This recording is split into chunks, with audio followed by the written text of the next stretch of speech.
Hey, so it's Monday night about 6:30. I'm here at WPFW. I'm here to cover. I'm doing a co-host gig for Inside Out Radio. I'm covering for Sheila Reed.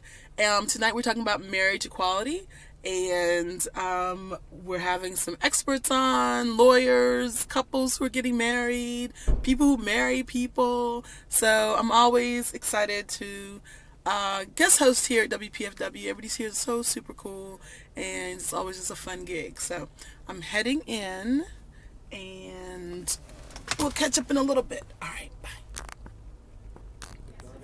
Yeah, and then she's starting another one.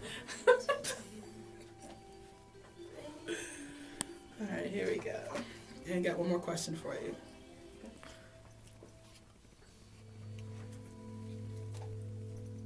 Michelle. Welcome back to Inside Out. We're here talking about marriage equality. We have Michelle Davis and Deborah Thomas in the studio with us, and we're having a robust conversation about all that it means to get married now. Okay, Michelle, I got another question for you. We have looks like a new couple, and one of the people is bringing a child into the relationship, Mm-hmm. and is not interested in having the other person, her partner, Mm-hmm. adopt this child. Mm-hmm. Is that unusual? Is that a bad idea? No, I don't think it's unusual at all, and It seems that kids are a big part of marriage. All those people who sort of thought gay folks getting married was Yeah. somehow upend the family. It seems like all of our callers and the people who've been texting in this evening have a lot of questions about how to Mhm. manage their families when kids are brought into the relationship or born in the relationship. yeah, Yeah, and that is a bigger and bigger issue for our community. right, where maybe 25 years ago, folks were not thinking about that. Well, it's funny because I think folks were thinking about it. My then partner and I actually started the first mothers group in DC in 1982. Okay. We had both just turned 30 and decided we needed to talk about kids, and we said, hey, we have meetings for everything else, let's have a meeting. And we had 50 women show up in our basement, and that group met for, it wasn't 50, it went down to about 12. But we met for over 10 years to talk about having kids. And now, I mean, it's amazing to me to look around, because now we have Rainbow Families DC, Mhm. which is a social and support group for our families. And it seems to me that probably,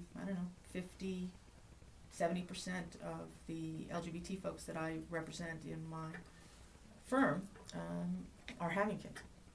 202-588-0893.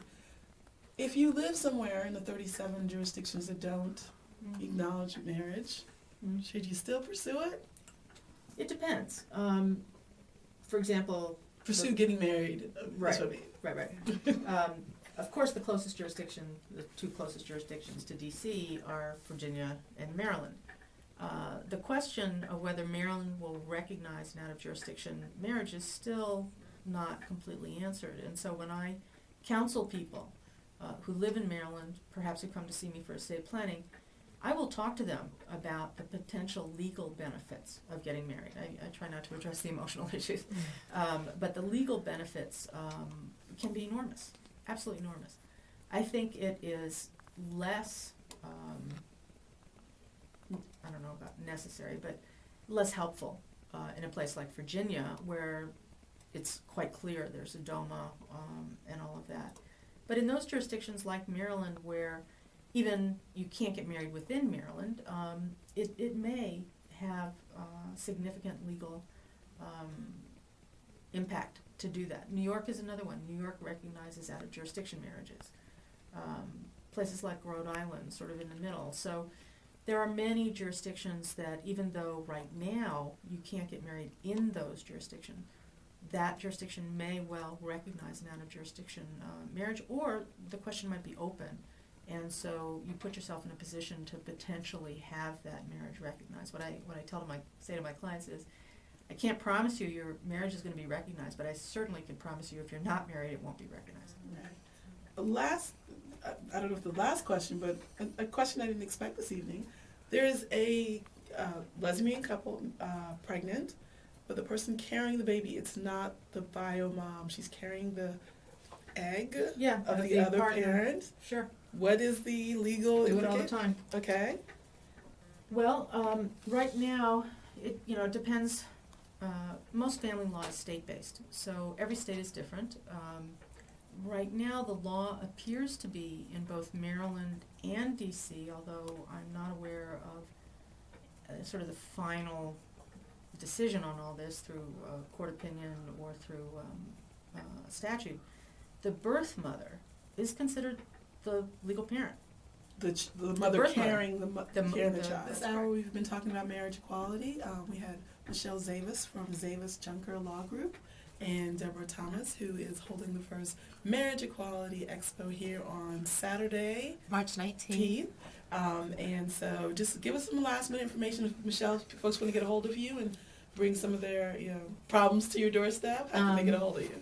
They can call our firm, 301-562-8220, and of course, if they look me up on the internet, last name is Z as in zebra, A, V as in Victor, OS, I'm all over it. Alrighty. And Deborah? I can be reached at www.marrymeindc.com or 202-241-5440. You can go online and buy tickets for the expo, and you can always... So that was it, Inside Out. It was easy peasy. It's always great when your guests are smart and articulate and sound like they know what the hell they're talking about.